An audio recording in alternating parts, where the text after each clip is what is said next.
for inviting me as a guest speaker to this important symposium. I wish I could be with you all in Cetinjski, but I have commitments in Washington this week that I cannot neglect. Special thanks to Milan Markovic in the Faculty of Montenegrin Language and Literature for inviting me. My subject is the Balkans at another historical crossroads. One could argue that the peninsula has experienced so many crossroads in its long history that it's a miracle that anyone knows which way they are actually going. Using the crossroads analogy a step further, I will examine the traffic lights, particularly the flashing red lights of danger, the amber or yellow lights of standstill, and the flashing green lights that can ensure progress for the entire region. The most dangerous flashing red lights are the revival of the Greater Serbia project and the neo-imperial agenda of Vladimir Putin's Kremlin. The Greater Serbia project has been resuscitated under the presidency of Aleksandar Vučić. But unlike during the Slobodan Milošević era, the project no longer revolves around outright war, ethnic murders, mass expulsions, or territorial capture.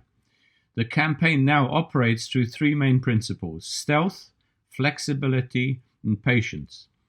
Under Milošević, an enlarged Serbia was supposed to emerge from a crumbling Yugoslavia by seizing territories containing Serbian majorities from neighboring republics and murdering or expelling other ethnic groups to create Serbian majorities. The project failed largely because of the resistance of Croats, Bosniaks, Albanians, and Montenegrins, and eventual international military intervention led by the United States. Vučić served as Milošević's Minister of Information and is therefore very familiar with disinformation and deception to achieve grandiose political goals. With his Progressive Party monopolizing Serbian politics and the opposition sidelined, Vučić has plenty of space to pursue Serbia's mini-imperial Balkan ambitions. Belgrade's strategy includes several elements: by weakening neighbors, engaging in duplicitous diplomacy, and benefiting from Russia's assistance. The three main targets of the revived Greater Serbia project are Kosovo, Bosnia-Herzegovina, and Montenegro. Kosovo cannot be reabsorbed by Serbia, and opposition to any form of partition remains pronounced. Belgrade's objective is to identify and definitely delay a final settlement in bilateral relations, and to keep Kosovo unstable and uncertain about its future. A weak Kosovo enables Belgrade to increase its regional leverage. Bosnia-Herzegovina is a second major target of pan-Serbianism. The country remains dysfunctional primarily because of the blocking policies of the autonomous Republika Srpska. Its leader Milorad Dodik periodically threatens to secede and create a new Serbian state. The territory has a predominantly Serbian population following the wartime genocide of the Bosniak Muslims. Although Vučić avoids campaigning for Bosnian partition and absorption of the RS, the calculation is that a wider regional crisis and conflicts within Bosnia itself will provide future opportunities for secession when the West is distracted. Although Montenegro is a NATO member, Vučić's policy is designed to subdue its sovereignty and subordinate its foreign policy. The core of the threat is Belgrade's non-acceptance of Montenegro's distinct national identity and separate statehood. Vučić is scheming for a Serbia-Montenegro union, presumably modelled on Putin's drive for a Russia-Belarus union, with Montenegro as the junior partner. In such an arrangement, Belgrade would determine Montenegro's foreign and security policy, weaken Montenegrin identity, and sideline the Albanian and Bosniak minorities. The law on religious property, designed to strengthen the role of the autocephalous Montenegrin Orthodox Church, has been overturned. Further anti-Montenegrin maneuvers will include the introduction of dual citizenship so that non-resident Serbs can register in the census and vote in elections, and the pursuit of cultural and educational campaigns to turn Montenegrins into Serbs. The strongest political force is the leading coalition is the Democratic Front. It's committed to reversing Montenegro's independence and envisages a step-by-step process of forging tighter links with Serbia and using this tripartite coalition as a camouflage. Montenegro's security sector is being compromised through several problematic appointees, evidently coordinated with Belgrade and Moscow. Serbia and Russia are also targeting Montenegro's strategic assets, including plans to purchase the port of Bar and the country's electrical company. Belgrade engages in duplicitous diplomacy. While claiming aspirations to EU membership and closer relations with NATO, Serbia seeks to balance four major powers: Russia, China, the US, and the EU. It aims to benefit from each diplomatically, economically, and militarily, in imitation of Yugoslavia's strategy of non-alignment after Tito's rupture with Stalin in 1948. This can also disguise and assist the pan-Serbian project if Belgrade gains support from major international actors. Instead of direct confrontation that could provoke Western sanctions, Vučić prefers to operate by stealth and to manipulate the vulnerabilities of neighbors. Instead of a direct assault on the integrity or sovereignty of nearby states, Vučić is flexible in diminishing their independence and encouraging nationalist disputes.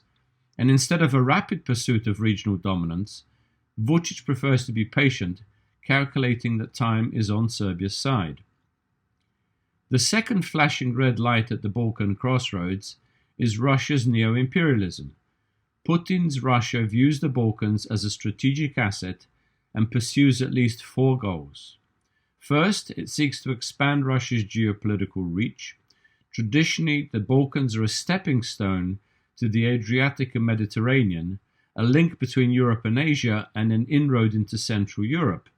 Moscow's influence over Balkan governments, its role in multinational formats, including the Peace Implementation Council in Bosnia, its military deployments, as in Serbia, and its institutional presence through various arms of the Russian state, provide it with a major stake in the region's evolution.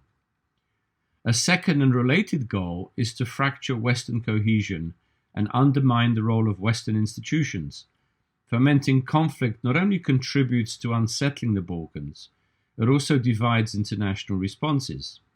One recent example is the territorial exchange gamble between Serbia and Kosovo, supported by Moscow and accepted by some Western officials.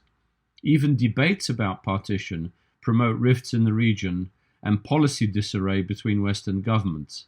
Unresolved conflicts and disputed states also enable the Kremlin to claim that despite its expansion, NATO has failed to stabilize the Balkans. A third Russian objective is to undercut the US presence. The main reason for obstructing NATO enlargement is to prevent a growing American military footprint and to preclude any firm security guarantees to countries in the region.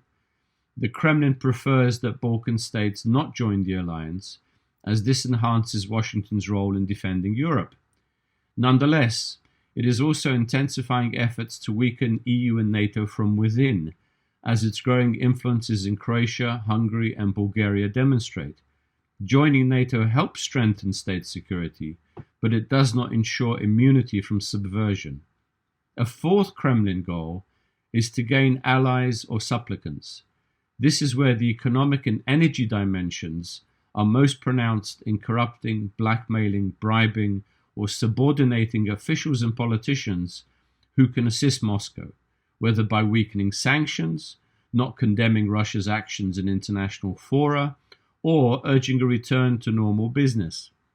Although Moscow is not a leading economic player in the Balkans, compared to the EU or even China, its investments and expenditures are targeted for maximum political impact, and the propaganda of Russian assistance is pronounced.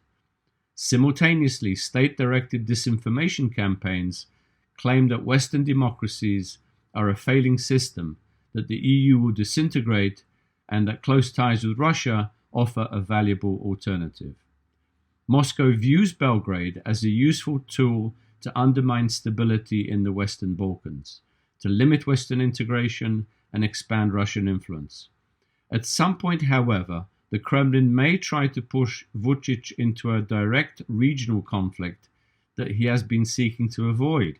Putin may exploit his even closer alliance with Banja Luka to push for the secession of the Republika Srpska and precipitate a chain reaction of conflict that will preoccupy both the EU and NATO. Moscow promotes local nationalism to stir conflict between rival national projects and to enable the Kremlin to intervene diplomatically. It supports unresolved conflicts and disputed states in the region. It helps the autonomous government in Bosnia's Serb entity to keep the country divided and encourages Bosnian Croats to push for a third entity. In Kosovo, which Russia blocks from UN membership, the Serbian minority is courted as a repressed nationality in order to fan internal conflict. North Macedonia's domestic turmoil and its obstructed path towards the EU has also been exploited by Moscow. Montenegro presents another opportunity for destabilization, as witnessed in the coup attempt directed by Russia's military intelligence in October 2016, and continuing support for Serb nationalists and the Serbian Orthodox Church, who oppose Montenegro's independence. Fourth, Russian state organs engage in disinformation offensives through local media, internet, and social networks to enhance Russia's prestige and undermine Western institutions. Its messages are intended to appeal to anti-globalist, Eurosceptic, ultra-conservative, and religious constituencies in which Russia masquerades as the defender of traditional values, and the EU and US are portrayed as immoral and deviant. It also continues to pose to radical leftists as an anti-imperialist and anti-American vanguard. These themes have resonance throughout Europe, but especially in regions with deep uncertainties about the future. Another flashing red light is China's growing influence in the region, based primarily on investment, trade, and development assistance. China's expanding global role is not dependent on military power, but on economic penetration. Its global ambitions are encapsulated in its Belt and Road Initiative, involving more than 20 countries, and aimed at developing land and sea corridors linking China with Central Asia, the Middle East, and Europe. Beijing has steadily increased its investment in many countries and seeks to set global regulatory standards that will give advantage to Chinese enterprises and undermine the principles of free trade. Beijing has selected investment targets that are viewed as politically profitable inroads into the EU and has bought or invested in assets amounting to over $300 billion over the past decade. State-owned Chinese companies have purchased cargo terminals in the Mediterranean Sea and the Atlantic Rim and control about a tenth of European port capacity. China is also financing the building of roads and railways throughout Southeast Europe. This forms part of Beijing's plans to link China with Europe by sea, road, rail, and pipeline, and it also means political influence. In exchange for economic investments, Beijing seeks diplomatic support for its policies or to neutralize criticisms in international institutions. Beijing aims to divide Europe from the US and to prevent the emergence of an anti-China front. Beijing's offers to boost local economies are difficult to resist, particularly by relatively poor countries along the BRI route in search of capital. China's geoeconomic strategy offers substantial financing, but without the regulatory and legal standards on which Western institutions insist. Western states need to implement policies that can contain Chinese influence, but without damaging the economic development of countries along the route. They must boost Western competitiveness in foreign markets while ensuring that Chinese investments adhere to international standards and not push governments into becoming permanent debtors. A few words about the amber or yellow light at the Balkan Crossroads, which is encapsulated in the EU approach. The European Union confronts a major dilemma. On the one hand, blocking the accession path for West Balkan states could unleash the very problems that Brussels seeks to avoid by damaging EU credibility, disillusioning citizens, undermining domestic reform programs, and providing more openings to hostile foreign interference. Conversely, if accession is opened primarily because of fears of radicalism, then the reform program itself may lose value. The imminent threat of instability then becomes the most powerful reason for starting the process of EU accession. Lack of any realistic prospects for EU membership also contribute to public resentment. The Union's reputation has taken a severe blow and will further deteriorate if it fails to start membership talks with Albania and North Macedonia. The process has been postponed mainly because Bulgaria has been playing the nationalist card by insisting that its dispute with Skopje over history and language must be resolved before the talks can begin. Numerous other EU failures have deepened the malaise. Brussels has proved painfully slow in providing coronavirus vaccines to the Balkans, convincing some to turn to China and Russia. The denial of visa liberalization for Kosovo makes Albanians the only ethnic outcasts on the continent. Inadequate EU economic investments in the poorer Balkan states contributes to outmigration and helps fuel poverty and radicalism. For Albanians, the inconclusiveness of the Pristina-Belgrade talks, the non-recognition of Kosovo's statehood by 5 EU members, and Kosovo's inability to enter major international institutions such as the UN drives perceptions that pan-Serbianism is somehow condoned in EU capitals. Pan-Albanian aspirations will be driven by the lack of realistic prospects for EU accession for Albania and Kosovo, and for countries with sizable Albanian communities such as North Macedonia and Montenegro. Resentment of EU policy is compounded by what is widely viewed as Western tolerance of the Greater Serbia project and an unwillingness to strongly confront Russia's interference throughout the region. Ambitious politicians can exploit numerous grievances while promising national unification across existing borders. There is widespread anger with corrupt politicians and institutions that contribute to economic stagnation, rising unemployment, and the emigration of young and educated people. Elections change little, as the state is dominated by interest groups who use their period in office to enrich themselves and remain in power. In these challenging conditions, the idea of national unification in one state structure can hold a promise of progress and historical justice. But moves towards state enlargement would inevitably spark conflicts with neighbors and spur demands for border changes among other ethnic groups. Although political leaders repeat the formula that nationalist aspirations will be neutralized through pan-European unification, they must also be calculating how to benefit from nationalist sentiments if the path to the EU is indefinitely blocked. Lastly and briefly, where are the flashing green lights at the Balkan crossroads?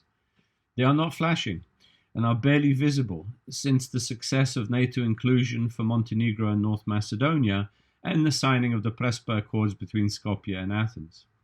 Negotiations between Serbia and Kosovo, which we started in Brussels in June under the auspices of the EU, hold the key for stability in the Western Balkans. Without an agreement on mutual recognition as independent states, the festering dispute will unsettle borders, curtail economic development, and preclude EU integration. For the talks to succeed, the Biden administration needs to play a more active role in the process. Whereas the EU is viewed in the region as divided and unreliable, the US retains credibility because of its leadership role in resolving previous Balkan conflicts. The Biden administration has confirmed that mutual interstate recognition between Serbia and Kosovo is the only viable solution. The acceptance of final borders would allow for economic development in both states and inhibit the Kremlin's corrupt regional inroads. Without a bilateral agreement, the region could again descend into conflict, propelled by Serbian and Albanian nationalist ambitions. The US must also take the lead in reforming Bosnian institutions and modernizing its constitution, as only an integrated state can move towards EU and NATO membership and preserve stability and pursue economic development. And the US must remain committed to Montenegro's independence and Western integration. Some NATO allies are worried that the current government in Podgorica wants to turn the country into a mini Serbia and with closer relations with Moscow. If Montenegro is to be a reliable ally, It must make sure that the military establishment is not penetrated by Russian intelligence, that sensitive NATO information is not shared with Serbian or Russian operatives, and that Montenegrin politicians and parties are not corrupted by Russian money, which always has geopolitical strings attached. The more that Montenegro's identity and sovereignty are undermined, the more vulnerable the country will become to outside pressure. The Montenegrin majority committed to independence needs to become more vocal and active, whether in the media, social networks, civil organizations, and in the political realm, inside and outside parliament. Many patriotic Montenegrins voted for the coalition, believing it would root out corruption and deliver faster European Union entry. But their disillusionment should not turn either to violence or to apathy, but towards supporting those politicians and those parties that are committed to Montenegro, its past, its present, and its future. Again, thank you for inviting me. Best wishes for the conference.